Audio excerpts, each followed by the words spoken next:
No one remembered why the war started. It was too far back, even for the machines. Records said it began with a misunderstanding, then a retaliation, then a genocide, and then another. Every species blamed the others. Alliances formed, fell apart, reformed, collapsed again. But somehow, in the chaos, the humans made the galaxy bleed. And then, just like that, they disappeared. Vanished into their own corner of space. No more skirmishes, no diplomacy, no outposts, no interference, a full retreat. They sealed their borders and left the rest of the galaxy to choke on the ashes of its own greed. They called it the Armistice, a signed agreement, witnessed by 17 ruling species and encoded into the stars themselves, a pact between humans and the rest. No war, no crossing borders, no contact, for 3,000 years. They kept it. At least the humans did. I was born in the final year of the Armistice, in the ruins of Europa Station orbiting Jupiter. They trained us like they knew what was coming. Not like soldiers, like executioners. The difference is in the eyes. Soldiers shoot to win. Executioners shoot to finish. They gave us history lessons wrapped in classified files, names no one else dared speak anymore. Fails are Trek Dominion, Ura Mindborn, the Eshir Collective, the ones who tried to erase us. We memorized every species that voted for our destruction 3,000 years ago. Then we memorized their weaknesses. We didn't say we wanted revenge. We didn't have to.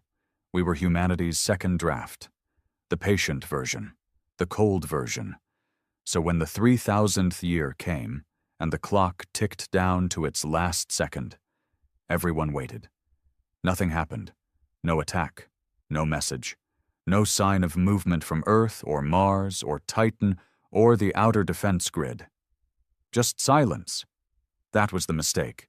They thought we'd gotten soft, that our silence was peace, that isolation had made us forget.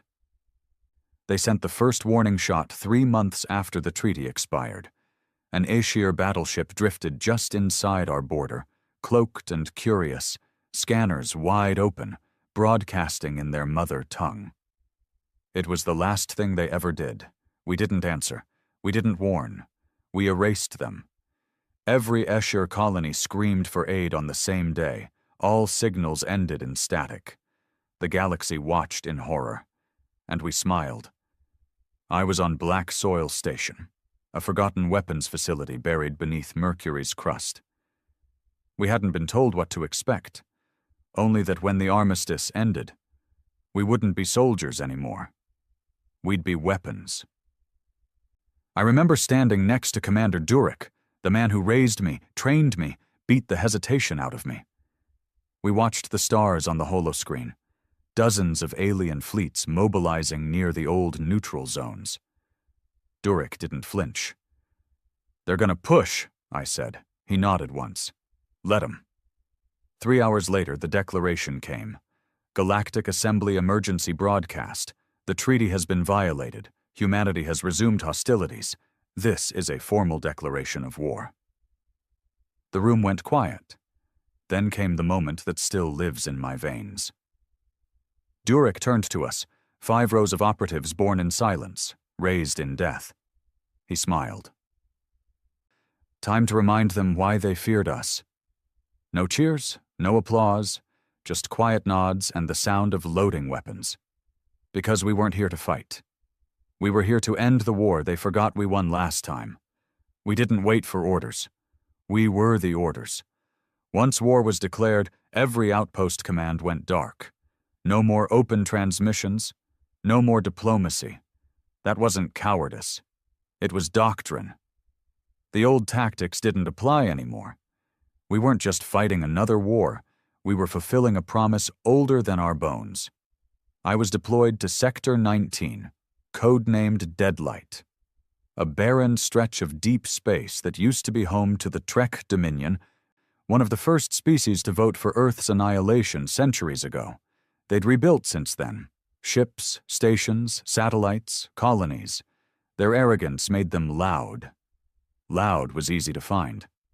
I was team lead for Ghost Team V4. 5 of us bred, raised, and enhanced for stealth, destruction, and silence. No names, only code tags. I was V41, the others, V42 through V45. We didn't need to speak. We knew the rhythm. We knew the choreography of death. The drop came swift, clean, and untraceable. We exited warp inside the gravity shadow of Trek's Loxus moon, a cold mining colony known more for its production than its defenses. That was their second mistake. Our boots never touched the ground. We descended via vertical drop capsules, cutting silently through the atmosphere like surgical blades. No flames, no heat trails, carbon-skinned and signal-dead. By the time their sensors picked us up, we were already inside. V43 took the Eastern comm relay. 1 shot. No alarm. V42 disabled their defense AI with a viral ghost code. I handled the central command tower. It wasn't hard. Most of them weren't soldiers. They were engineers, workers, civilians. But that didn't matter anymore. They'd declared war. We didn't start it, but we would make damn sure we finished it. I cleared the control room in 22 seconds. 2 Trek officers tried to surrender. They raised their claws, their frills flashing yellow, their species' sign of submission. I shot both through the brainstem. We weren't here for prisoners. We weren't here for mercy. Once the area was secured, I activated the signal. Read-I. It was a simple code, untraceable, unencrypted, a ghost pulse sent across hundreds of human satellites hiding in dead space. A minute later, I watched from the rooftop as the sky split open.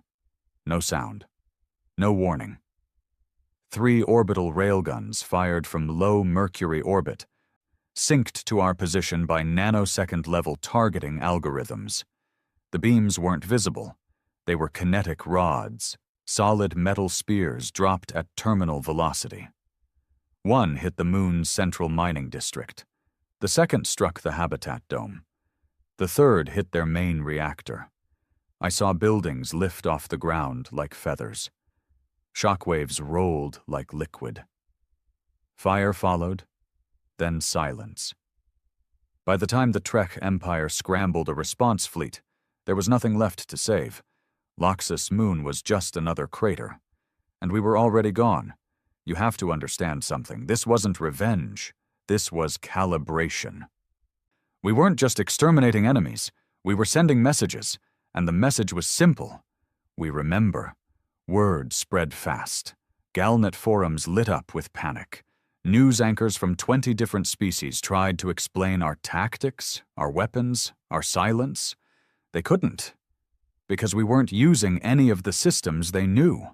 No mass fleets, no grand invasions, no live-streamed declarations or chest-beating speeches, no flag-raising or anthem playing. Just clean, deliberate destruction. 1 colony at a time.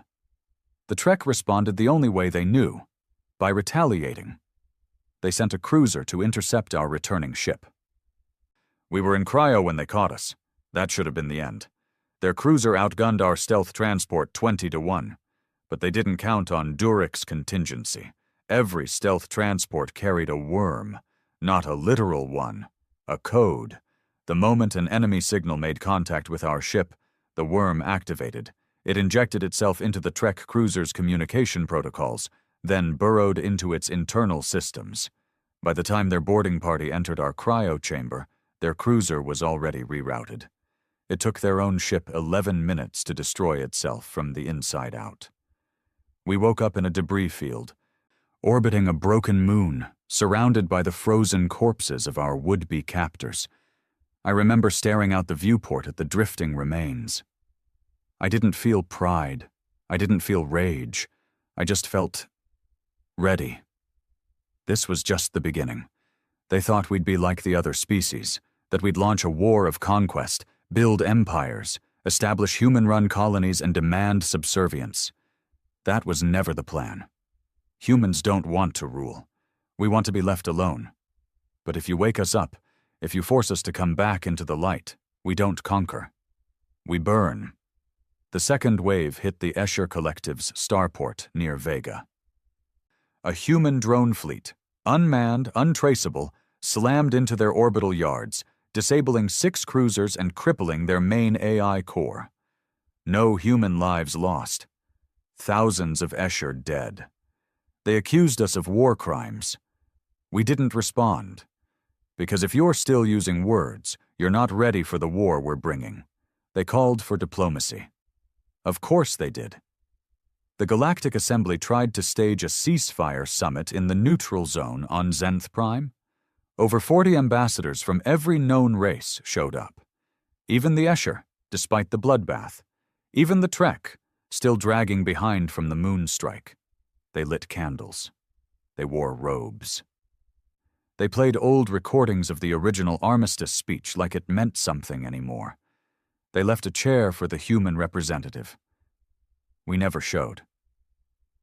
But something did. The summit building collapsed mid-ceremony. No explosive, no ship.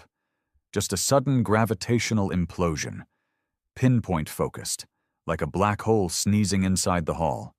No survivors, no message.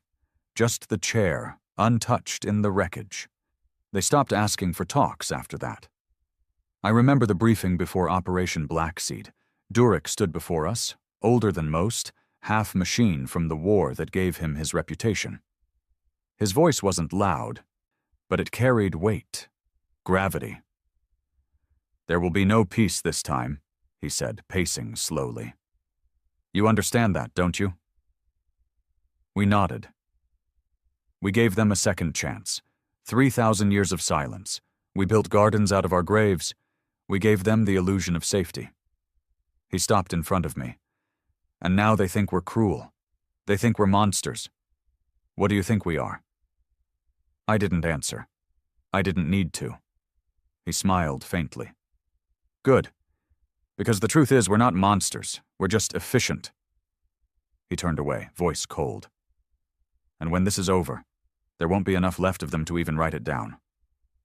That night, I stood alone on the outer deck of our cruiser, watching the stars through the reinforced glass. I thought of the stories we were told as kids, about peace, about unity, about the galaxy finally coming together after centuries of blood. They were lies. The truth was simpler. They feared us. Then they forgot why. And now we're here to remind them. 3,000 years of silence was long enough for the galaxy to forget the smell of burning cities. They remembered statistics, memorials, peace treaties signed on diplomatic vessels orbiting dead planets. But they forgot what it was like to fear. They forgot what it was like to see Earth angry, and that was the galaxy's final mistake. They thought we were gone. No, we were waiting. The operation called Black Seed wasn't a battle plan. It was a reintroduction, a statement, a reminder that silence isn't peace. It's preparation. And we had prepared perfectly. The mission was simple. Not to destroy, not to invade, but to leave a mark so deep it would live in the genetic memory of our enemies for generations. Durek assigned me to lead the op, not because I was the best. I wasn't. V-42 could kill faster. V-44 had better tactical vision.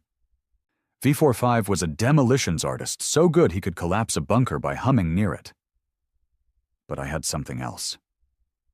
I remembered everything.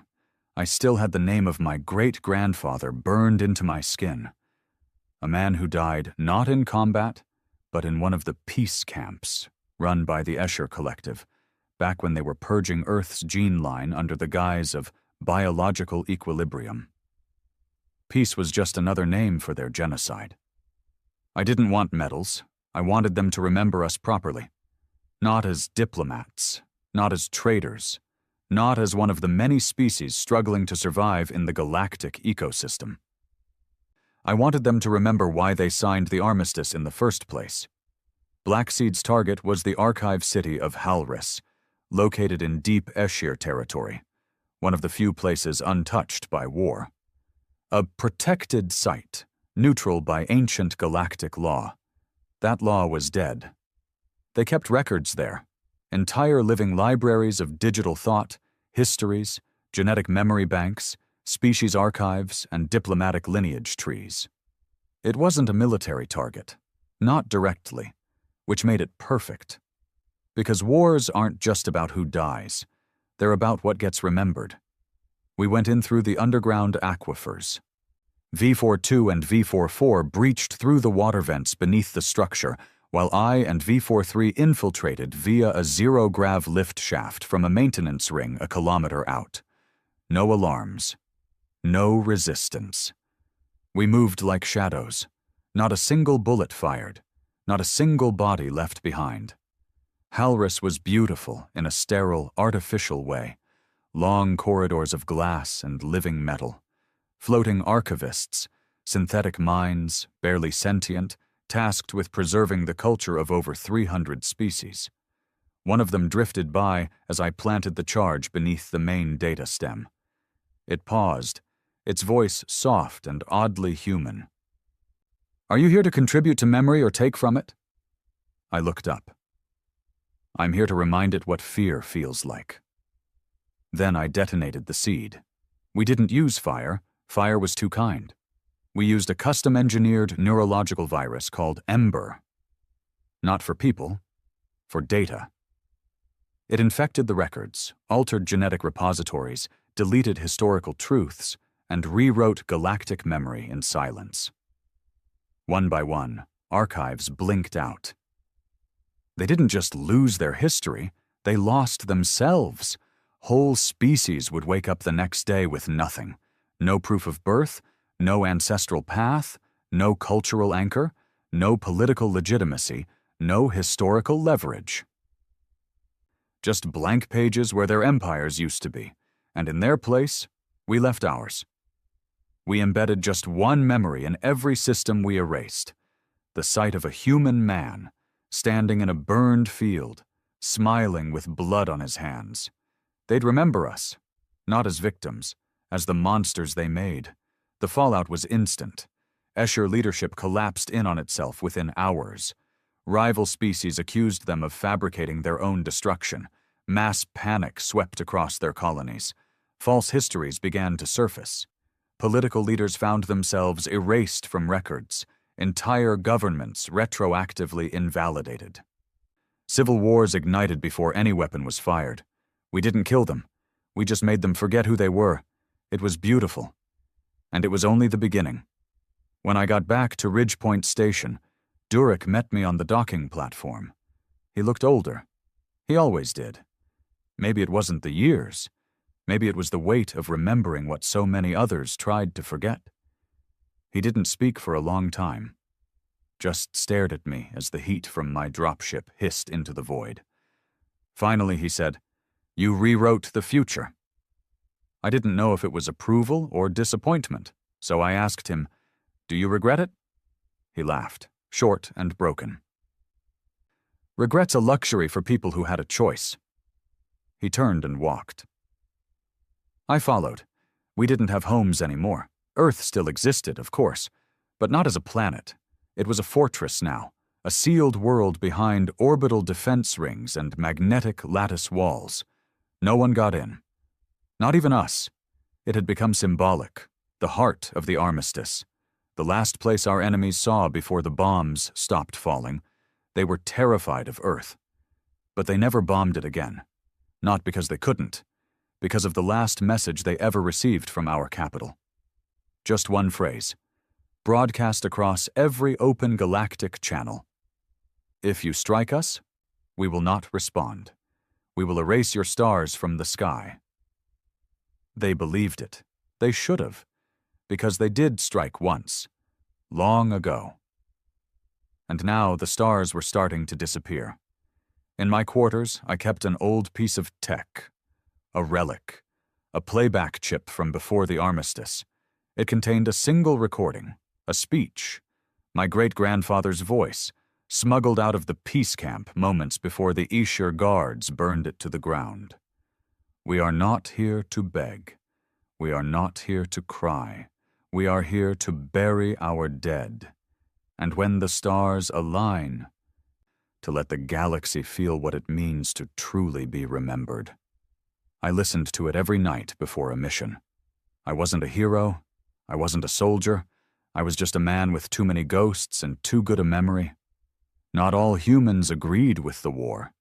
There were those who wanted to rebuild, who wanted peace. But they didn't speak loud.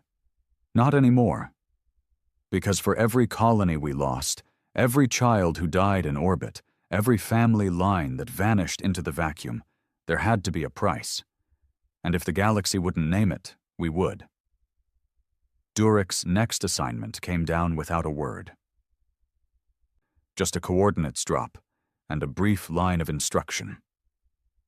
They remember now, time to make them never forget. Our next target wasn't military. It was sacred.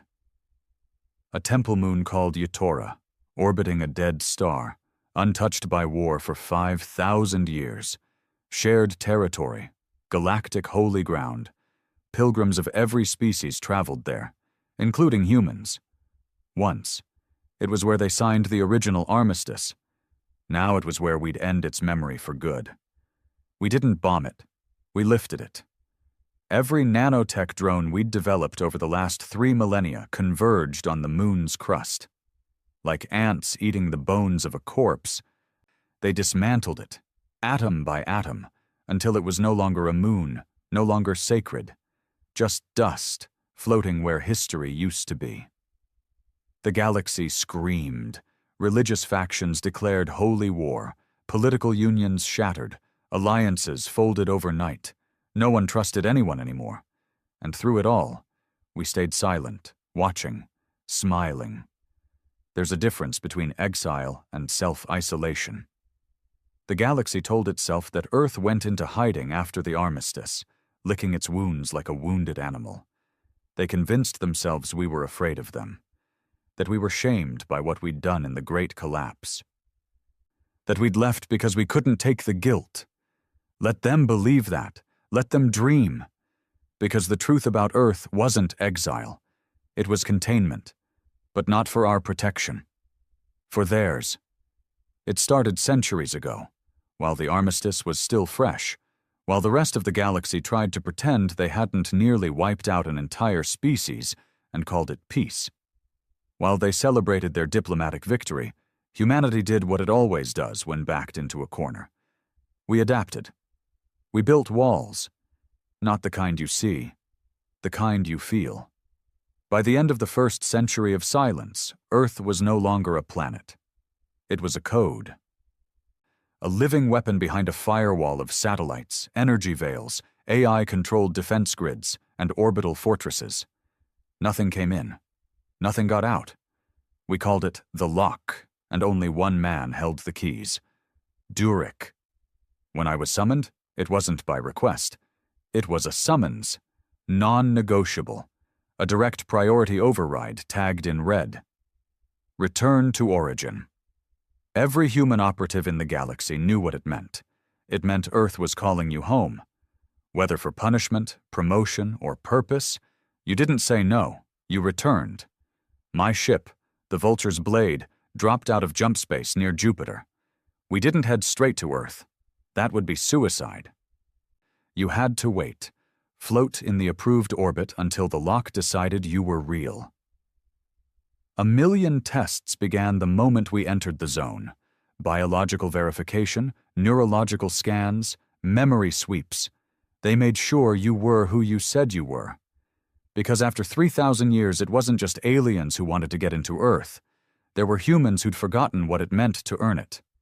I was cleared after 2 days. That was fast. Probably because of Durik.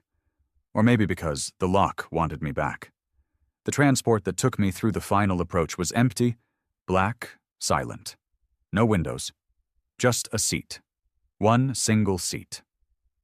You don't get to see Earth from above anymore. They don't want you to look down and feel pride. They want you to feel humility, to remember that your home is a privilege, not a birthright. The door opened into shadow. Not darkness, calculated low light.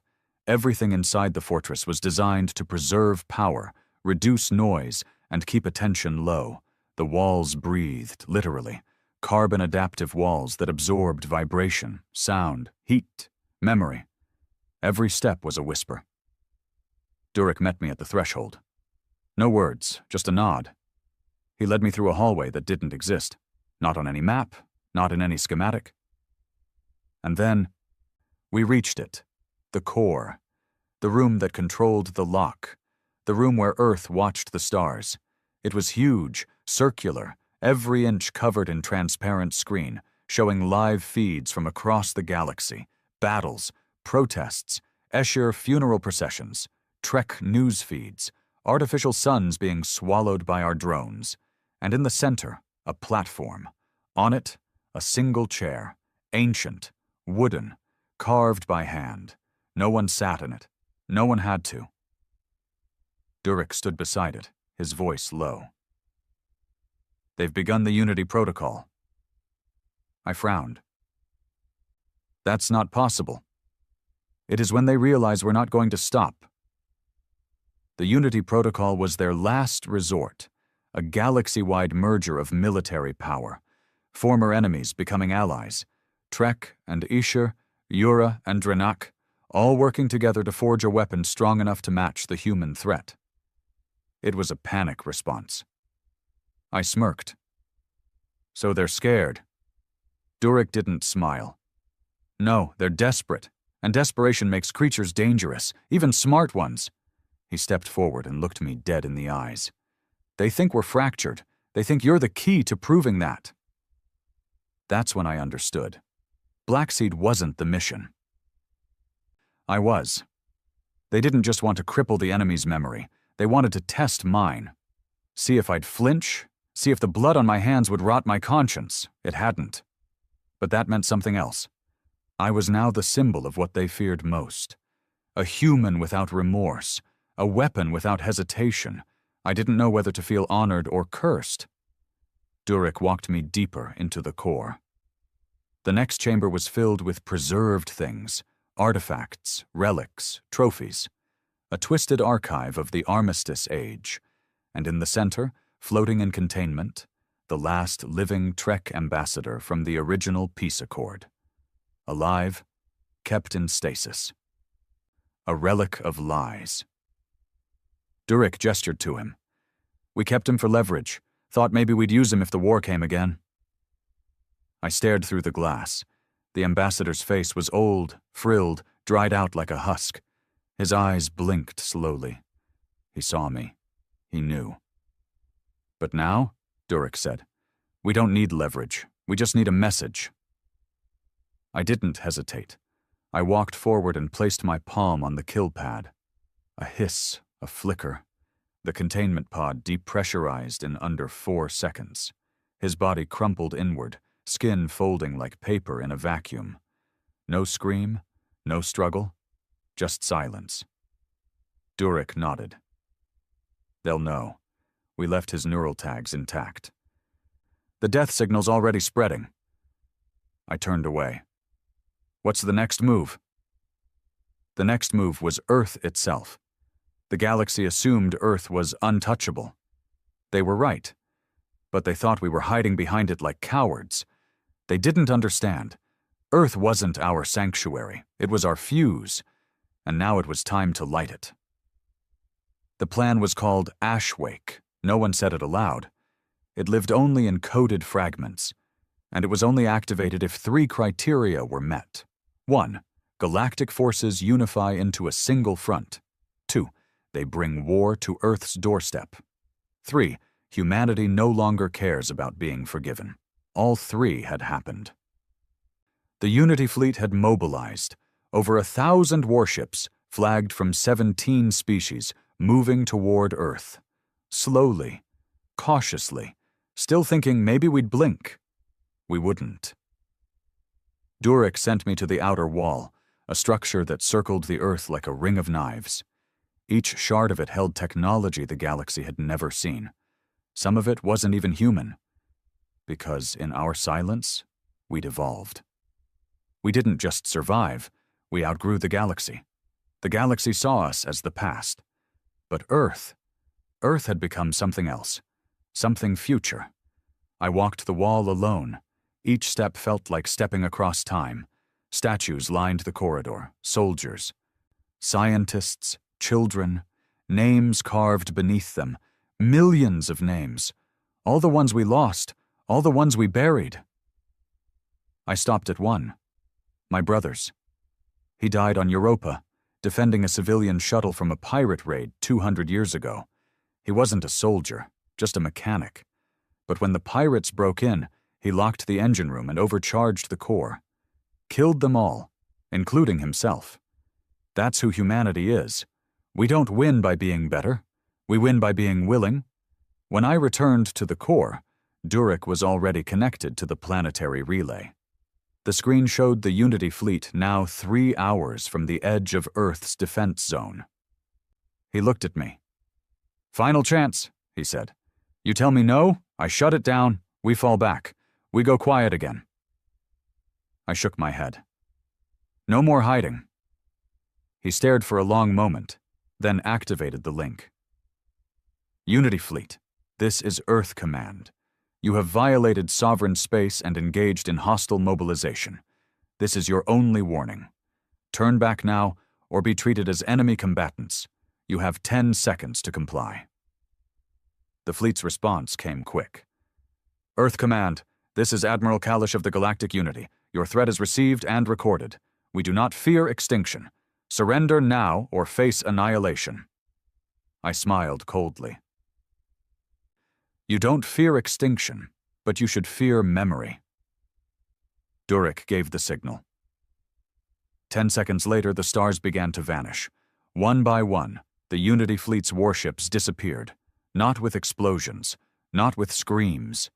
They were unwritten, reversed, rewound, deleted. Ashwake wasn't a weapon. It was a reset. A system designed to wipe not just matter, but history. Because in the end, we understood the galaxy's weakness. Not biology, not weaponry, not ships. Time. And now, time belonged to us. They never stood a chance.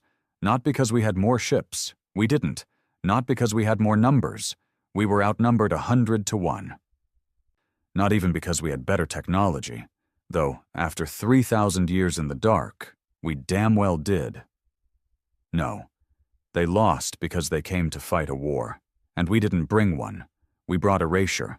The Unity Fleet was gone. In seconds. Wiped off the galactic map. No debris, no wreckage, no black box signals. Nothing but empty space where 1,000 warships had floated seconds before. And not just their ships. Their memory of it vanished too. Species across the galaxy woke up to a sudden hole in their timelines. No logs, no alerts. They couldn't remember why they'd mobilized. Couldn't remember where their best admirals had gone. Couldn't remember the name of the battle they were preparing to win. Some panicked. Others denied it ever happened. The Escher called it a glitch in the neural stream. The Trek blamed a rogue AI. The Drenak accused one another of sabotage. All lies, all desperate, because no one could admit the truth. Humanity was rewriting reality. Inside Earth's core command, I stood beside Durek as the last of the feeds cut to static. Ashwake had worked flawlessly. Every ship that passed into the lock's perimeter was now trapped in a suspended state, buried in fragmented time loops, erased from living memory but still technically alive. Somewhere, nowhere, always. Durek didn't speak for a long time. Then he said something I didn't expect. "We've gone too far," I turned. "You think that now?" He looked at me, and for the first time in decades, I saw the exhaustion behind his eyes. They don't even know what they've lost, what we took. How could they fight back? He wasn't asking for permission to stop. He was wondering if it mattered anymore. That's the cost of this kind of war. We weren't conquering. We were deconstructing, erasing names from history, planets from star maps, bloodlines from memory cores. And the galaxy? It was losing its mind. News feeds turned schizophrenic. Memories conflicted across species. Entire governments fell when they couldn't remember their own elections. One civilization, the Ura Mindborn, imploded completely. Their mental network collapsed after its central knowledge sphere went blank overnight. They tore each other apart, blaming internal corruption. They never knew it was us. We didn't need to lift a finger. Their own minds would do it for us. But even then, even when the galaxy trembled, a few tried to fight. A few remembered. There was one species, older than even our oldest records, the Verisi. They didn't keep data in machines. They used genetic memory, etched into their bone marrow, passed down like scars. Ashwake didn't touch them. They remembered everything, and they hated us for it. We first noticed their interference on the fringe colonies, places we hadn't struck yet. They didn't send armies. They sent prophets, Verasi memory bearers, tall, skeletal creatures that spoke in harmonic pulses. They would land in silence, touch the ground, and every sentient mind in the vicinity would remember a version of events, fabricated, rewritten, but believable. In their memories, we were the monsters. Earth was a myth, and the armistice had never happened. It was brilliant. They were trying to outplay us at our own game, not just by remembering the past, but by changing it before we could erase it. Durek knew the threat immediately. If they spread that memory, the galaxy might rally again. So we gave them a new job. I was assigned to a new squad, V5 Null, a ghost unit. We weren't assassins. We were editors. Wherever the Verasi spread their memory, we followed, and we deleted it. Not just them, not just the people who heard them. We deleted everything that touched their rewritten story. Whole towns, ships, family lines. I remember a girl, maybe 13, maybe less, staring at me while her village burned behind her. Her mind still held the lie. The Verasi lie. I told myself it wasn't her fault. Then I shot her. No hesitation. Not because I wanted to, because she would have spread it. After the third operation, I stopped speaking to the others, even the ones who didn't mind the blood, because something inside me had started to ask a question I couldn't ignore. What if we were becoming the lie? What if the monsters the Verasi painted in their rewritten histories weren't made up? What if we were already them? I didn't voice it, not to Durek, not to the unit. But I knew he felt it too. He just carried it differently, in his silence, in his fatigue, in the way he didn't watch the executions anymore. Maybe he was counting down the days until someone erased us. We discovered the Verasi base on a dead moon orbiting a collapsed neutron star. They'd been transmitting encrypted memories using biological spores, carried through solar winds, infecting nearby species, embedding rewritten history into living tissue. It was genius, and it had to die. We infiltrated through the magnetic fields, cloaked, no resistance. Inside the caves, we found memory clusters, half-living, pulsating, full of stolen faces and invented tragedies.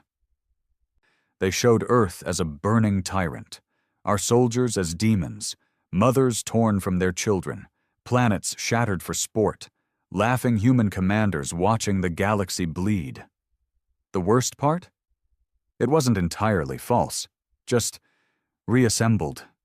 Truths twisted into knives, real events bent just enough to cut. We torched it, all of it, burned the clusters, killed the bearers, bleached the air, nothing left but ash and echoes. But as we left, one of them, old, wounded, dying, locked eyes with me. He didn't beg, he didn't curse. He just said, in that pulsing, hollow voice, "You can kill memory, but you can't kill meaning." And then he died. That night I stood alone outside the transport bay, helmet off, letting the cold bite my face. I didn't feel proud. I didn't feel victorious. I just felt numb. The stars above were quiet. Too quiet. I thought of my brother, my father, my people. Would anyone remember them? Would anyone remember me? Or would we all vanish into the same fog we unleashed on others? Back on Earth, Durek met me at the gate. He didn't speak, just handed me a chip. We intercepted this. I slotted it into my neural reader. A child's drawing, scanned from a refugee camp on a fringe world. It showed a smiling Earth, not burning, not evil, just watching. Silent. Beneath it, a child had written, "The humans will come, and they'll take everything. But I'm glad, because we took from them first." I looked at Durek. "Do they understand us now?" He shook his head. "No, but they understand why. They thought we were trying to win a war, but you don't win a war when no one remembers the score. You don't conquer when the map keeps erasing itself. You don't negotiate when your enemy no longer has a name." And that was the point. But when you start tearing away everything, memories, people, culture, history, eventually there's nothing left to burn but yourself.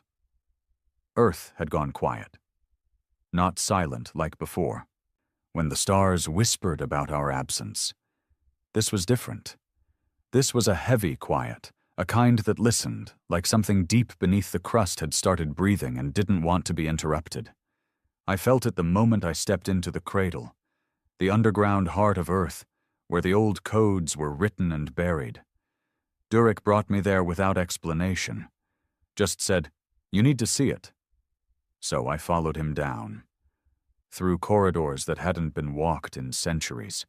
Through blast doors sealed in languages no longer spoken. Through the narrow throat of Earth's last secret. The cradle wasn't beautiful. It was ugly in a sacred kind of way. Raw steel, cracked stone, walls lined with bone memory tech that hummed like it was dreaming. And in the center, resting in a containment cradle of frozen light, was the child. That's what they called her. Not because she was young. She wasn't. She looked maybe 18, maybe older, but she was grown wrong, engineered, designed, sculpted out of DNA and grief and vengeance. Durek said nothing as we stood before her. I stared. She didn't move. Didn't blink. But I could feel her watching me. Every inch of my skin burned like I was being judged by something older than law. "Who is she?" I asked. Durek's voice was flat. "She's what's left," I frowned. "Of what?" "Of us." The child, codenamed Silence, was the final project of Earth's core AI, built in the 2nd century of the Armistice, born from the genetic data of every soldier who died in the Great Collapse, every scientist who vanished in the Purge, every child erased in the first waves. She wasn't a clone. She was a memory made flesh. And she had one purpose. Durek looked at me. When we activated Ashwake, we tripped the contingency. I turned to him, slowly. "The Omega Protocol." He nodded. "She's the end game. If we fail, if Earth falls. If we are compromised, she activates." I stared at her, at the stillness, the emptiness in her eyes. "What does she do?" Durek didn't blink. "She becomes the only human left. It wasn't a failsafe. It was a restart. If we lost, if the galaxy finally outmatched us, outnumbered us, outlasted us, then Earth wouldn't leave behind ruins or heroes or flags. It would leave behind one perfect survivor, genetically encoded to remember everything, not as a story, but as a weapon. Silence wouldn't rebuild civilization. She'd end it. One star at a time. I didn't speak on the way back up. What could I say? We weren't just playing God anymore. We were preparing to replace ourselves with one, and it was starting to feel less like strategy, and more like suicide. The galaxy wasn't quiet anymore, not since the Veracity incident. Someone, no one knew who, leaked footage of their stasis tombs, human operatives torching memory vaults, executions, Ashwake tech vaporizing identity cores. It spread like a virus, and the species who once stood silent now began to scream, not at us, but at each other. The Drenak accused the Escher of selling them out. The Trek executed half their diplomatic council in panic. Smaller species began to riot, claiming humanity had infiltrated their leadership, rewriting policies from the inside. Even the Galactic Assembly fell apart. One by one, delegates disappeared. Some erased, others simply broke. Couldn't tell who they were, couldn't remember what side they were on. Some killed themselves, others were never found. But not all resistance died with memory. There was one last move we didn't expect.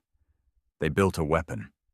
Not a ship, not a gun, not another AI. They built a mirror. The Verasi, before we wiped their core, seeded a protocol into Allied minds, buried beneath normal thought, designed to activate when enough memory gaps aligned. It was a memory virus. It didn't attack systems. It didn't rewrite facts, it reminded. And when it hit critical mass, species across the galaxy suddenly remembered everything. The war, the armistice, the betrayal, the silence, the executions, and the pain we caused. It spread like wildfire, infecting minds, reactivating trauma, syncing with their core neural biology like it had always been there. They remembered the truth. Not our truth. Theirs. I got the alert in the middle of a zero-grav debrief. Every screen across the outpost flickered. And then, names. Names of their dead. Thousands. Millions. Voices screaming in languages long deleted. Images of Earth's ships executing unarmed diplomats, human soldiers walking through burning colonies, children screaming beneath white-hot sky bursts. It wasn't false. It wasn't twisted. It was real. The truth we buried. Operatives began to falter. Some refused missions. Others froze during deployments. One turned his weapon on his own squad and whispered, "We are the virus now," before pulling the trigger. I sat alone in the mess hall, watching the feed loop over and over. Durek entered quietly. He sat beside me. "They've started remembering?" I nodded. "Are we still winning?" He looked tired. "If memory is the battlefield, we've lost control of the terrain. Ashwake was supposed to be permanent. But memory is a living thing. You can't just erase pain. You have to replace it with something stronger. We didn't. All we left behind was fear, and now they were turning it into fire. We received word 2 hours later, Unity reborn. A new fleet, smaller but unified. And this time they weren't coming to fight Earth. They were coming to talk, to surrender, some said, to beg, others hoped. But Durek knew better. He stood before the council, what was left of it, and spoke 3 words that froze every bloodline in the room. They want silence. They didn't want victory. They wanted insurance, a way to keep Earth from ever using her, a way to put the weapon back in the box, maybe even to raise her themselves, turn the last human into a galactic asset, a tool of peace. They were offering terms: peace, forgiveness, reintegration, and all we had to do was give them our last memory. Durek turned to me that night, handed me the kill switch. One push, and she never wakes up. He didn't tell me what to do. He didn't have to. This war had never been about orders. It was about what we were willing to become. I didn't sleep. I sat in the chamber, watching her breathe beneath the light. She looked like a girl. But I knew what she really was. She was our sin made flesh. If I let her wake, she'd destroy them all. If I ended her, we'd finally be alone, empty, clean. Maybe that was the point. But just before dawn, she opened her eyes. Not because of the kill switch, not because of any signal, just because she knew. She looked at me, and in a voice that wasn't a voice, she asked one question. Do you want to be remembered or forgiven? I didn't have an answer. Still don't. She stood in the light, not blinking, not moving, barefoot on the cold steel, her white hospital-like robe clinging to her too thin frame. The containment chamber had released her the moment she opened her eyes. No codes entered, no commands spoken. She simply woke up, and the world changed. I couldn't explain it, but I felt it. The room felt heavier, not like gravity, more like consequence. "Silence," I said. "Do you know who you are?" She didn't answer with words. Her head tilted slightly, and her eyes, those unnatural silver irises, watched me like I was something to be studied. Then she spoke. Not like a girl, not like a child, like 1,000 voices whispering at once from beneath the skin of reality. "I am the last truth." I stepped back, not in fear, in understanding. She wasn't here to be loved. She wasn't born to lead. She was built to remember everything we'd destroyed, everything we'd erased, every moment of agony we refused to carry. She was our reckoning. Durek arrived minutes later. One look at her, and I saw the regret hit him like a hammer. He didn't bow, didn't salute. Just stood there, hands clenched behind his back. She turned to him, and I swear, for a second, her face softened. Not like a daughter seeing her father, but like a knife recognizing its maker. "They want her," I said. "Unity reborn. They're offering peace, a seat at the table, a future." Durek didn't look away from her. "They don't want peace. They want to rewrite her before she rewrites them." He was right. If they got her, she'd become another symbol, another tool of diplomacy. Her memory, her raw, perfect archive, would be stripped, twisted, packaged for history books, and everything we did would be rebranded as a tragic misunderstanding. The wars, the silence, the vengeance, the fire, all reduced to footnotes in a galaxy desperate to feel good about itself again. "We have to decide," I said. Durek turned to me. "No, you have to." He held up the 2 keys, one black, one white. Black to activate her fully, white to neutralize her, forever. "No one else has earned the right." I wanted to scream. I didn't ask for this. I didn't want to be the one to decide the fate of our species. I wasn't a general. I wasn't a philosopher. I was just a man with good memory and too much blood on his hands. But maybe that's why it had to be me, because I remembered, not just the war, but the weight of it. Silence stepped forward. Her voice, when she used only one this time, was soft. "Will you choose mercy? Because you want it? Or because you fear remembering why you don't deserve it?" That one hit like a railgun to the chest. I turned away, couldn't meet her gaze. Not yet. So I left the chamber. And I walked Earth. It was dawn on the African plate, what used to be the old continent. Now a terraforming hub and a garden built from pain. Every tree, every river, every stone placed where blood had been spilled. Memorials lined the hills, names etched in nanosteel, digital faces whispering stories to anyone who stopped to listen. And they listened. Even now, centuries later, humanity walked among its ghosts, not to mourn, but to remember.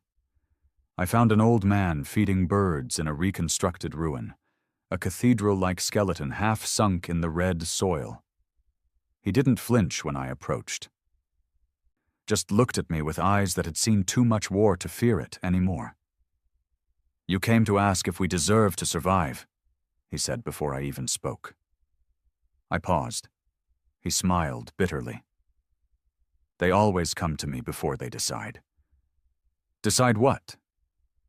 "If it's better to let us die as monsters," he tossed some crumbs, "or live as hypocrites." I sat with him. Didn't speak. Just watched the birds pick crumbs off the bones of history. Silence found me that night. She wasn't following me. She just appeared, like she was tied to every step I took. She sat beside me on the old stone bench, knees tucked to her chest like a child. Except she wasn't. Not anymore. Not ever. "I've seen it all," she whispered. I didn't answer. "I watched your ancestors burn galaxies, then cry for the dead." Still, I said nothing. "They weren't heroes," she said, "but they weren't cowards either." I nodded. "No, they were just human." And I finally asked her what I hadn't dared until then. "What will you do if I set you free?" Her head turned. "I will remember perfectly." "And then what?" "Then I will let the galaxy choose what to do with that truth." It wasn't an answer. It was a mirror. She wasn't vengeful. She wasn't merciful. She was exact. Pure, unfiltered memory. The war, the armistice, the silence, the fire. All of it. If she lived, the galaxy would see the truth. All of it. No twisting, no deletion, no narrative. Just raw history in its most brutal form. I returned to the core. Durek waited, silent. The two keys rested in my hands. White, mercy. Black, memory. One would bury the truth forever. The other would expose it to a galaxy still bleeding from what it remembered. I didn't flip a coin, didn't pray, didn't look at silence. I just listened. To the ghosts in my blood, to the burning children in orbit, to the forgotten heroes buried beneath time, to the billions we erased, to the billions who tried to erase us. And I made my choice. I chose black. The chamber pulsed once, just once, as the activation rippled through the system. Silence stood in the center, eyes closed, arms open, and then the world changed. She didn't scream, didn't rise into the air or explode into light. She just existed, and the stars bent around her. Every hidden file, every erased memory, every secret atrocity came rushing back. Not just to Earth, to the entire galaxy. It wasn't a broadcast, it was a resonance, a memory quake that shattered the silence we'd built and poured it, raw and bloody, into every living mind. I collapsed. The weight of it all, every name, every scream, every plea for mercy, ripped through me like fire. And I wept. Durek dropped to his knees. He didn't speak, didn't resist. He just let it come. And across the stars, it began. Aliens froze mid-sentence. Political leaders collapsed in sobs. Mothers held their children like they were about to be taken. Soldiers dropped weapons and begged invisible ghosts for forgiveness. Because now, they all remembered. Not just their pain. Ours too. The full picture. Some screamed for revenge, others for mercy. Some wanted to rebuild, others wanted to burn it all down. But the important part? They were all remembering the same story. At last. Silence stood at the center of it all, still and waiting, like a loaded gun on a table shared by enemies. And we were no longer in control. It began in a whisper, not a sound, there was none, not a broadcast. She didn't need one. But a pulse that moved like light across the void. Silence had awakened, and the galaxy would never sleep again. What happened next wasn't war. There were no battles, no ships moving into formation, no orders barked across starfields, no final stand, just the truth. Raw, unfiltered, eternal, memory as a weapon, and no one, not one species, had a shield strong enough to survive it. The Verassi were the first to fall, not to guns, not to fire, but to clarity. They prided themselves on knowledge, on memory. They believed history made them immortal, but when silence uncoiled her archive, when every moment they had forgotten came back, they shattered. They remembered the votes they cast, the children they condemned, the camps they funded, the genocide they justified with cold logic and philosophical detachment. They remembered human screams, and more terrifying than that, they remembered their own laughter in response. Some Verisi took their own lives in mass rituals. Others set their cities ablaze, hoping the fire would erase what silence had made eternal. The Escher followed soon after. Their colonies erupted in chaos. Youth blaming the elders blaming forgotten governments. In a single night, their Genetic Purity Council was executed by its own guards. The soldiers who pulled the trigger were crying. They didn't want to kill, but they remembered. Not rumors. Images. Flesh melting under sonic whips. Eyes pulled from children under compliance testing. Human skin turned into trophies. And worse, the policies that made it legal. Everywhere, species remembered what had been taken from us. But they also remembered what we'd taken in return. Human warships slicing through retreating fleets. Entire systems erased. Ashwake eating memory and history alike. Children erased before they could speak. We had become monsters, but they had made us. And now they all knew it. The galaxy fell into a silence even deeper than the one we had given it for 3,000 years. This silence was not made of fear. This silence was made of knowing. The silence after an argument you realize you lost centuries too late. The silence after a wound starts bleeding, and you know you won't stop it. The silence of staring at a mirror and seeing something inhuman looking back. On Earth, silence stood alone in the Hall of Ghosts. The digital walls around her flickered with the faces of every life lost in the war. Not just humans, all of them. Verasi, Escher, Drenak, Trek, Yura, human. She made no speech. She had no closing words. She just showed them, and they wept. There was no treaty, no vote, no announcement, but slowly, across the galaxy, weapons were deactivated. Fleets returned to their ports. No one ordered it. They just stopped. Because what was left to fight for? No one wanted to own the future anymore. They just wanted to survive the past. Humanity didn't celebrate. How could we? We hadn't won. There was no victory in this. Only exposure. Only the great, endless grief of knowing you were right. But knowing that rightness cost you everything. Durek died 2 weeks after activation. Collapsed quietly in his quarters. Heart failure. Some say he saw a vision in his final moments. That silence visited him and showed him something no one else had seen. A future where it all played out differently, where we forgave, where we never erased, where we let the pain breathe instead of burying it. He died with a small smile on his face. The first real one I'd ever seen from him. And me? I left Earth. Silence told me I could. That I had earned peace, but I didn't go far. I stayed just past the reach of the lock, orbiting in an old, rusting station above the Martian fringe. Watching. Listening. Sometimes alien diplomats come, not to negotiate, not to argue, but to confess. They sit across from me in the old steel room with flickering lights and broken coffee machines, and they tell me what they did during the Great Collapse, what their fathers did, what their species forgot, what they forgave themselves for too easily. They don't ask me for forgiveness. They just want someone who remembers. Silence is still active, not walking the galaxy, not ruling it, just being. She becomes whatever each world needs her to be, a child, a warrior, a teacher, a mirror. She never lies, she never edits, she never comforts, she simply shows, and that is enough.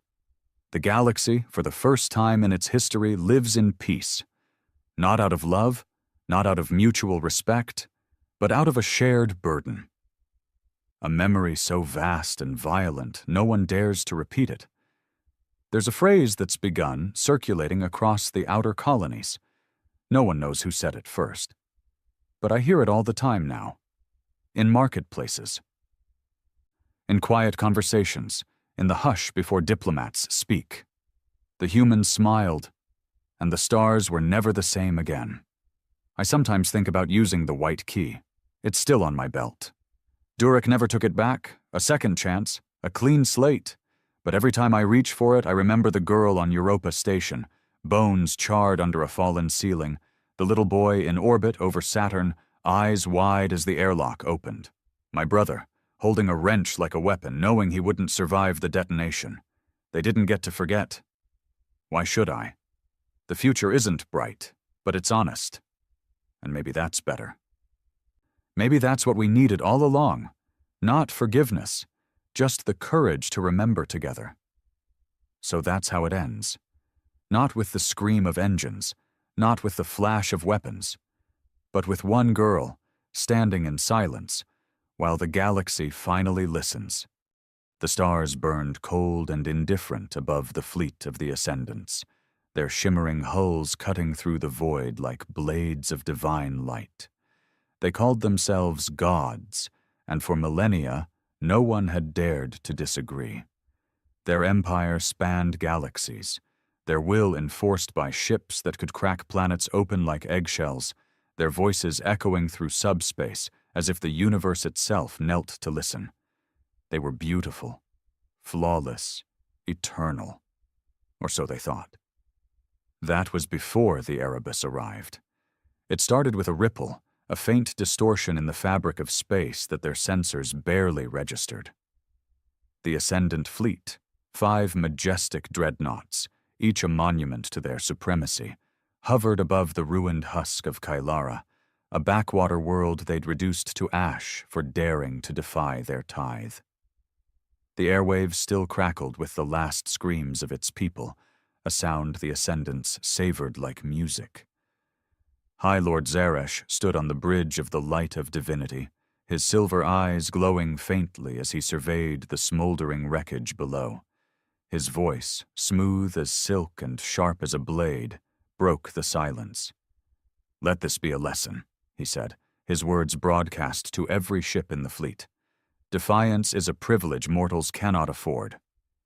The crew murmured their agreement, their faces serene, their minds untroubled by the slaughter. To them, this was justice, the natural order of a universe shaped by their hands. They were beyond guilt, beyond doubt, until the ripple became a tear, and the tear became a shadow. It emerged without warning, a silhouette so vast it blotted out the stars behind it. The Erebus didn't glide into view like the Ascendant ships. It erupted, a jagged wound in reality, its hull a patchwork of black steel and glowing red scars that pulsed like veins. It was ugly, brutish, a thing forged in fire and hate rather than crafted with elegance. The Ascendants stared, their perfect composure faltering for the first time in centuries. This was no ship of theirs. This was something else, something wrong. "What is it?" Zeresh demanded, his voice losing its velvet edge as he turned to his sensor officer. The officer's fingers danced over the controls, his brow furrowing as the data streamed in. "Unknown origin," he replied, his tone clipped. "No match in our archives. It's massive, larger than anything we've encountered, and it's powering weapons." Zaresh's lips curled into a sneer. Primitive, no doubt. Some forgotten race crawling out of the dirt to challenge us. Destroy it. The order was given, and the light of divinity hummed with energy as its cannons locked onto the intruder. Beams of searing white light lanced through the void, each one capable of vaporizing a moon. The crew watched, expecting the shadow to erupt in a satisfying burst of debris. Instead, the beams struck and vanished. No explosion, no damage, just a faint shimmer across the Erebus's hull, as if it had swallowed the attack whole. A murmur of unease rippled through the bridge. Zaresh's sneer faded, replaced by a flicker of something he hadn't felt in eons. Uncertainty. Before he could speak, the Erebus responded. It didn't fire beams or missiles. It roared. A sound that wasn't sound. A wave of raw, primal fury that slammed into the Ascendant fleet like a physical blow. Subspace screamed with it, a cacophony of rage and defiance that drowned out their systems and set their ships trembling. On the bridge, officers clutched their ears, blood trickling from their noses as the noise tore through their minds.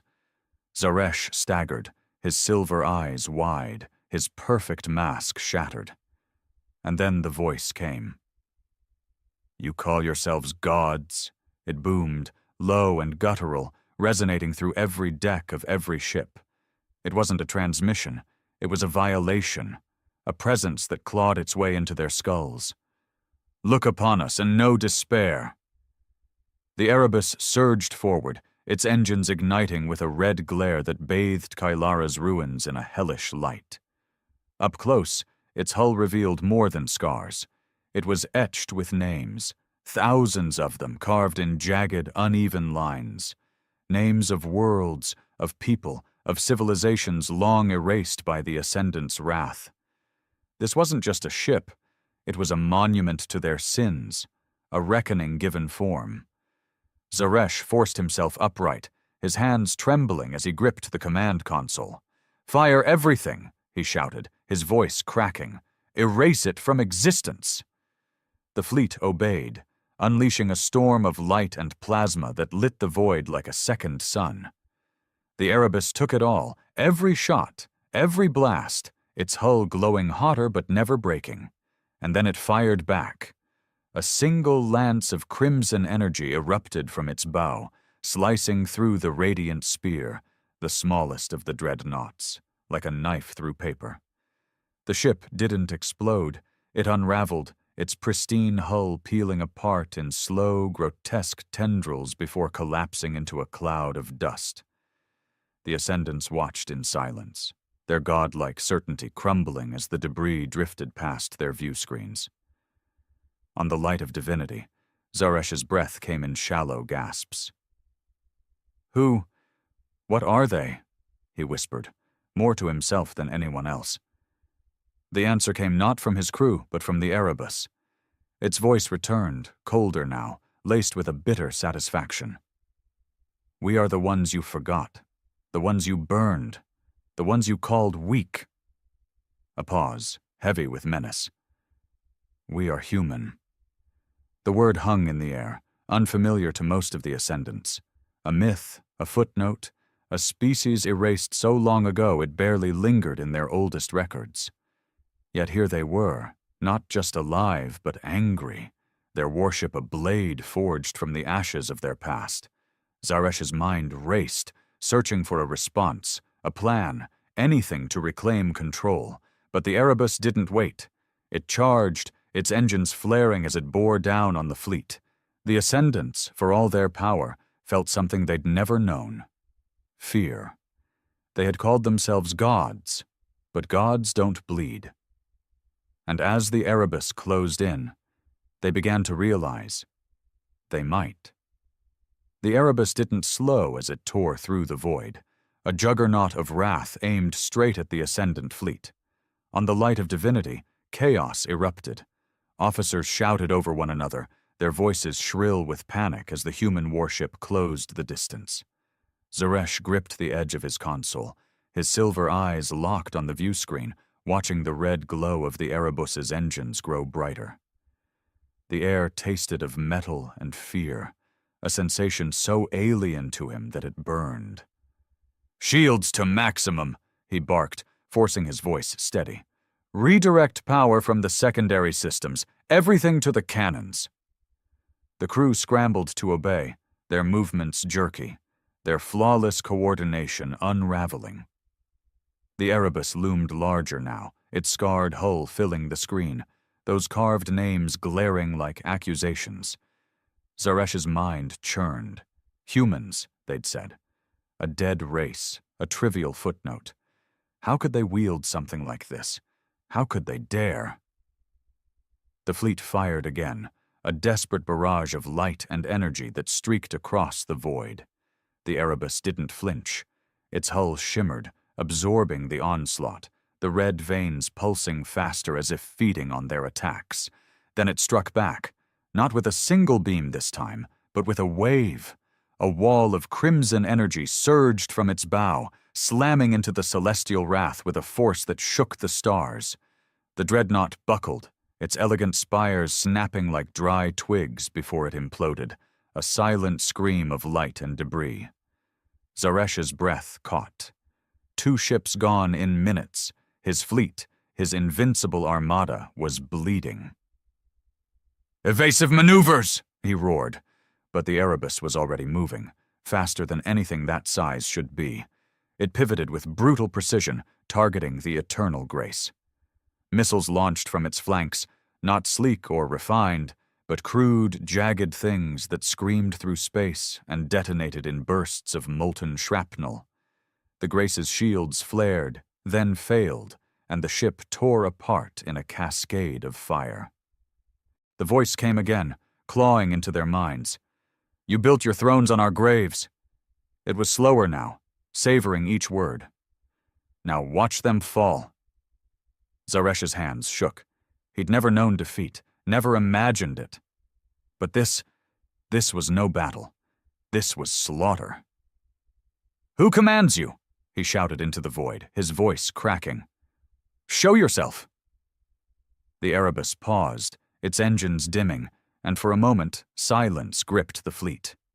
Then the view screen flickered, and a figure appeared. Human, unmistakably, scarred, weathered, eyes like blackened steel.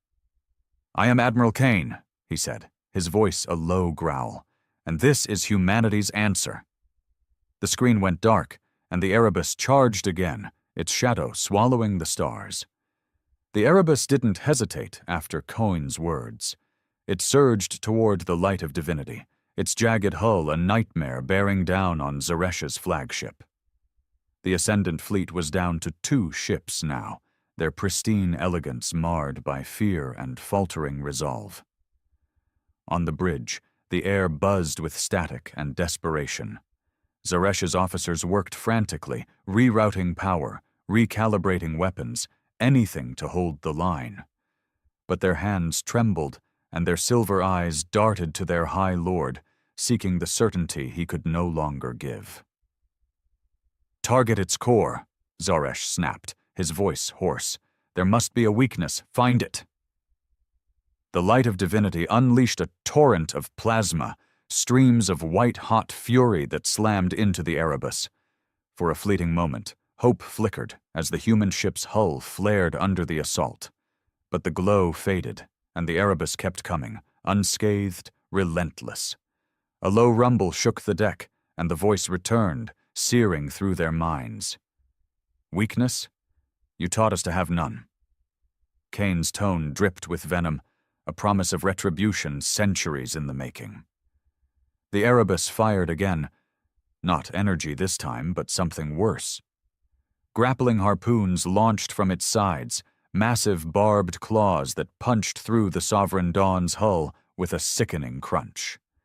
The dreadnought lurched, tethered to the human ship like prey caught in a trap.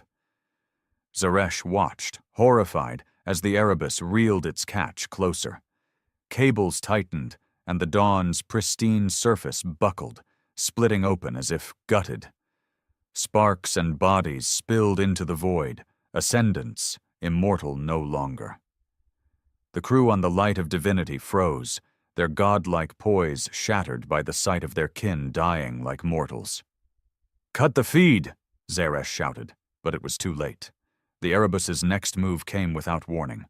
Ports along its flank opened, disgorging swarms of smaller craft. Fighters, ugly and angular, moving with a ferocity the Ascendants couldn't comprehend. They descended on the Dawn, tearing into its wounds, their weapons crude but devastating. Explosions bloomed across the dreadnought's frame, and within moments it was gone, reduced to a drifting husk. Zaresh's chest heaved, his mind reeling. 3 ships lost. 3! The humans weren't fighting a war. They were waging annihilation. "Full retreat," he whispered, the words tasting like ash. "Signal the Empire. We need reinforcements, now." The officer at the comms hesitated, his fingers hovering over the controls. "High Lord, the subspace channels, They're jammed. It's them. They've cut us off. A chill ran through Zeresh. Trapped. Alone. The Erebus loomed closer, its red scars pulsing like a heartbeat. Kain's voice returned, quieter now, almost intimate. No gods to save you. Just us. The light of divinity shuddered as the human ship locked onto it, and Zeresh realized with dawning terror, this was only the beginning. The light of divinity groaned under the strain as the Erebus closed in, its shadow swallowing the last vestiges of hope on the ascendant flagship. Zeresh stood rigid, his silver eyes reflecting the crimson glow seeping through the view screen. The bridge was a cacophony of alarms and shouted orders, but it all blurred into noise. His fleet, his pride, his proof of divinity, was gone, shredded by these humans, these ghosts from a past he'd never bothered to remember. Now, it was just him and the Erebus, and the weight of that truth crushed him. "Fire the reserves," he roared, slamming a fist onto the console. "Everything we have! Hit them now!" The ship's cannons flared to life, spewing a desperate volley of energy that streaked toward the human warship. The Erebus didn't dodge or falter. It took the hits, its hull absorbing the barrage like a predator savoring a futile struggle. Then it retaliated. A pulse erupted from its core, not a weapon but a shockwave, a ripple of force that slammed into the light of divinity with the weight of a dying star. The ship lurched, its pristine decks splitting as bulkheads buckled. Officers screamed as they were thrown against walls, their bodies crumpling like paper. Zeresh clung to his station, blood trickling from his temple, his perfect form marred for the first time in centuries. Kain's voice clawed into his skull again, relentless. "You thought us broken. You thought us dust." The words carried a weight beyond anger. Grief, forged into something sharper. "We built this from your ruins." The Erebus surged closer, its harpoons firing once more. They struck the light of divinity's flank, piercing deep, and the ship shuddered as the cables tightened, dragging it toward the human behemoth. Zaresh's mind raced, searching for an escape, a miracle. "Divert power to the engines!" he shouted, his voice ragged. "Break free, now!" The engines flared, straining against the pull, but the Erebus held firm, its grip unyielding. Sparks flew as the hull began to tear, metal screeching in protest. Through the chaos, the view screen flickered, and Kain appeared again. His face was a map of scars, each line a story of loss and defiance. "You burned our worlds," he said, his voice low, steady. "You took our children, our homes, you called it order." He leaned closer, eyes blazing. "We call it war." The screen cut out, and the Erebus unleashed its fighters again. They swarmed the light of divinity, their weapons ripping into its defenses. Explosions rocked the bridge, and Zeresh fell to his knees, the taste of defeat bitter on his tongue.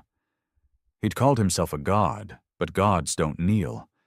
Yet here he was, broken as the humans, those he'd deemed beneath him, tore his world apart. The Erebus loomed, its scarred hull filling the void, and Zeresh knew his empire would hear of this, and it would tremble.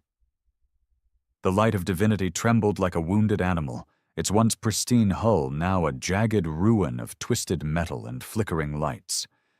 The Erebus held it fast, its harpoons embedded deep, cables taut as they reeled the ascendant flagship closer to its scarred maw. On the bridge, Zeresh pulled himself to his feet, his silver eyes dim with exhaustion and fury. Blood streaked his face, a crimson insult to his divine facade, and his hands shook as he gripped the shattered remnants of his command console. The air was thick with smoke and the acrid scent of burning circuits, the cries of his crew a distant echo beneath the relentless hum of the human warship. "Status," he barked, his voice raw, barely audible over the chaos. An officer, young, her pristine uniform torn, stumbled toward him, her face pale with terror. "Shields are down, High Lord," she stammered. "Engines at critical. We're losing her."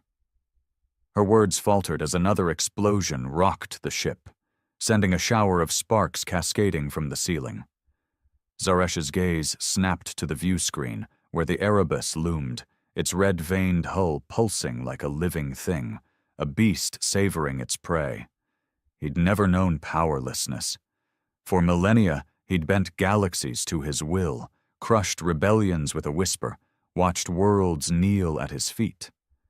Now he was the one cornered, his empire's might reduced to this single, failing ship.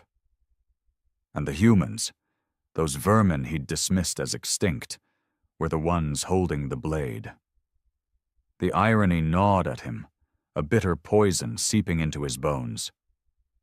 Kane's voice returned, cutting through the noise like a knife. "You hear it, don't you?" It rasped, low and deliberate, burrowing into Zaresh's mind. "The silence of your gods." The words carried a weight that made his chest tighten, a mockery laced with truth. Zaresh clenched his fists, nails digging into his palms as he glared at the screen.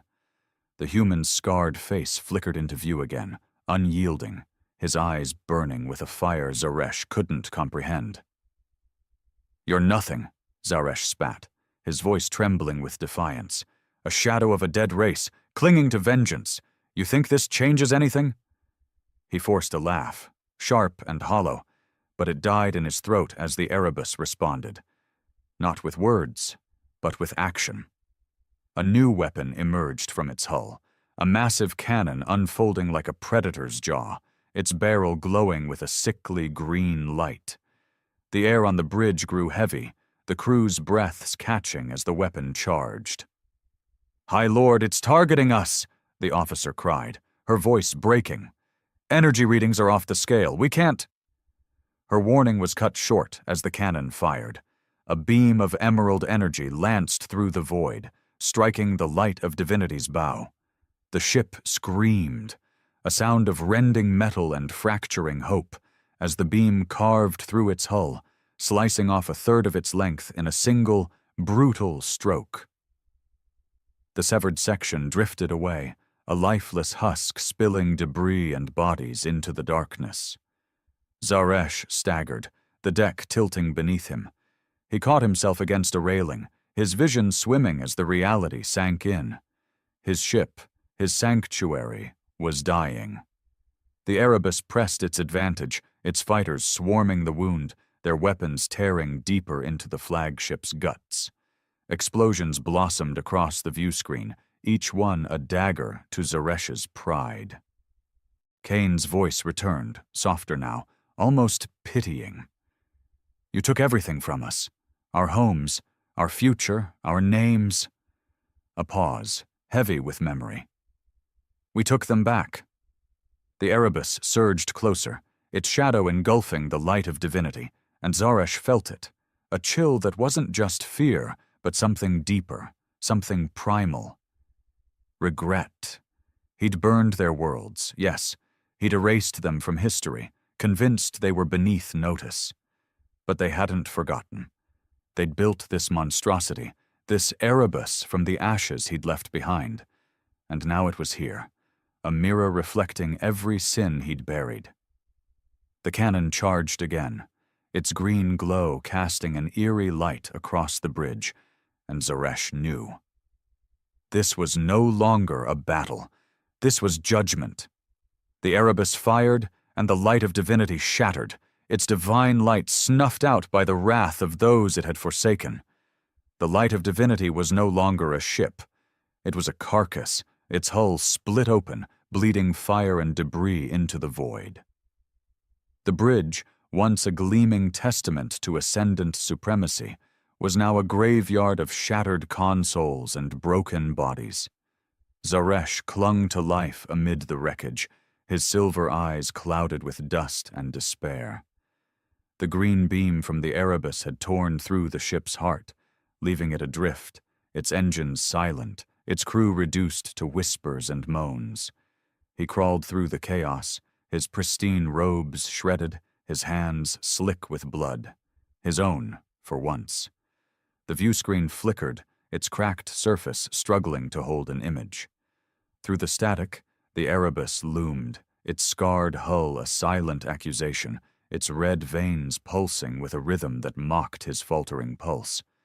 Zaresh's breath came in ragged gasps, each one a battle against the smoke choking the air. He'd lost everything, his fleet, his ship, his illusion of divinity. And yet the humans weren't done. They wanted more than his defeat. They wanted his soul. Kane's voice slithered into his mind again, unbidden, inescapable. You thought power was yours alone.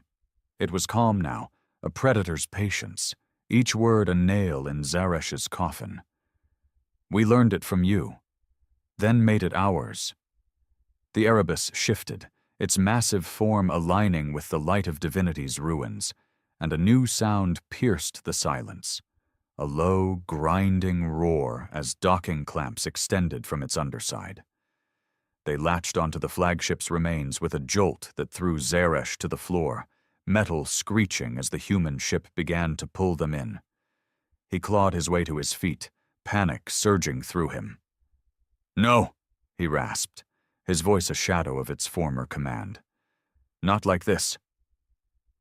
He stumbled towards the weapons console, or what was left of it, fingers fumbling over dead controls. A surviving officer, his face half burned, grabbed his arm. "High Lord, we're breached," he croaked. "They're boarding." Zaresh's head snapped toward the corridor beyond the bridge. The distant clang of boots echoed through the ship, growing louder, closer. Humans. Not their machines, not their weapons, but them, coming to finish what their warship had started. He drew his ceremonial blade, a useless relic now, its edge dulled by centuries of peace, and turned to face the inevitable. The first humans emerged from the smoke, shadows in battered armor, their faces obscured by visors streaked with ash. They moved with purpose, weapons raised, crude, ugly things, nothing like the Ascendant's elegant tools of war. Yet they'd won. Zaresh raised his blade, a final act of defiance, but a shot rang out, and it clattered from his hand, his wrist screaming with pain. He fell to his knees, disarmed, defenseless. A figure stepped forward, taller than the rest, his armor marked with a single red stripe. He removed his helmet, revealing Coin's scarred face, those blackened steel eyes boring into Zaresh. "You don't get to die yet," Kane said, his voice low, steady. "Not until you see." "See what?" Zaresh spat, blood dripping from his lips. "Your vengeance? Your petty triumph?" Kane crouched, meeting his gaze. "Not ours. Theirs." He gestured to the soldiers behind him, their visors lifting one by one. Faces, human faces, stared back, each one etched with loss, with rage, with a fire Zaresh had never understood. They weren't just warriors. They were survivors. The remnants of worlds he'd burned, lives he'd erased. "You thought us gone," Coin said, rising. "But we remembered. Every name, every scream." He turned to his crew. "Take him." Hands seized Zaresh, dragging him through the wreckage, his protests drowned by the clamor of their boots. The Erebus swallowed them, its corridors dark and jagged, walls carved with more names, millions of them, a litany of the dead. Zaresh's strength failed, his body limp in their grasp. But his mind screamed. This wasn't defeat, this was damnation. And as they pulled him deeper into the ship, he realized. The humans hadn't just returned. They'd come to rewrite the stars. The Erebus's belly was a labyrinth of shadow and steel, its corridors a maze of jagged edges and flickering red light. Zaresh's captors dragged him through it, their grip ironclad, their silence deafening. His legs scraped against the rough floor, his once regal form reduced to a broken husk, blood and grime streaking his silver skin. The air was thick with the stench of oil and rust, a far cry from the sterile perfection of his lost flagship. But it wasn't the ship that chilled him. It was the names. They covered every wall, every panel, etched in crude, angry strokes. Tarsus, Elira, Vion. Worlds he'd crushed, lives he'd erased, each one a wound staring back at him. Cain led the way, his armored figure a dark beacon in the gloom, his steps deliberate, unhurried. The other humans followed, their faces, those he'd glimpsed, burned into Zaresh's mind. They weren't just soldiers. They were ghosts, resurrected from the ashes of his conquests. He'd never seen their kind as anything but insects, insignificant specks beneath his divine heel. Now they towered over him, their rage a palpable force that pressed against his chest. They stopped in a vast chamber, its ceiling lost in darkness, its walls lined with more names, too many to count. The floor was stained, dark patches glinting wetly under the dim light. Zaresh's stomach churned as he realized what it was. Blood, old and new, a testament to something he couldn't yet grasp. Cain turned, his scarred face unreadable, and nodded to his crew. They released Zaresh, letting him collapse onto the cold metal, his breath shallow, his body screaming with pain. "Stand," Cain said, his voice a quiet command. Zaresh didn't move, defiance flickering faintly in his chest. A boot slammed into his ribs, and he gasped, curling inward as agony flared. "Stand," Cain repeated, colder now. With trembling limbs, Zaresh obeyed, rising unsteadily, his silver eyes locked on the human's unrelenting gaze. "You think this is justice?" Zaresh rasped, his voice brittle. "Torturing me? Killing me? It changes nothing. My empire will—" "Your empire," Cain cut in, stepping closer, "is a lie built on bones." He gestured to the chamber, the names, the blood. "This isn't about you. It's about them." From the shadows, figures emerged, more humans, dozens of them, their faces gaunt, their eyes hollow but alive with a fire that made Zaresh flinch. They wore rags, their bodies marked with scars, their hands clutching makeshift weapons. Survivors. Not soldiers, but the ones who'd lived through his purges, who'd crawled from the rubble he'd left behind. A woman stepped forward, her hair matted, her voice trembling with fury. "You burned Elira," she said, pointing a shaking finger at him. "My daughter was 6. She screamed for me as your ships turned her to ash." Another man, older, his face a map of grief, spoke next. "Tarsus. My whole village. Gone in a night. You didn't even know our names." Zaresh's mouth opened, but no words came. He'd never heard their voices, never cared to. They'd been numbers, resources, obstacles. Now they surrounded him, a chorus of pain and hate, their stories crashing over him like waves. Cain watched, silent, as the survivors closed in, their hands reaching, their eyes promising retribution. "You'll see," Cain said, his voice a low growl. "Every world you took, every life you stole, they're here, and they remember." He stepped back, and the crowd surged forward. Zaresh screamed as they seized him, their fingers digging into his flesh, their voices rising in a roar of anguish and rage. He fought, weakly, but there were too many, their strength born of suffering he'd inflicted. They dragged him toward a platform at the chamber's center, its surface stained with more blood, its purpose clear. Zaresh's mind fractured, terror swallowing his pride. He'd called himself a god, but gods don't beg. Yet as the humans raised their weapons, he did. And the Erebus echoed with their cries, a requiem for the divine. The platform in the Erebus's blood-stained chamber was cold beneath Zaresh's knees, its surface slick with the ghosts of those who'd come before him. The survivors' hands held him down, their grip unrelenting, their voices a storm of grief and fury that drowned his pleas.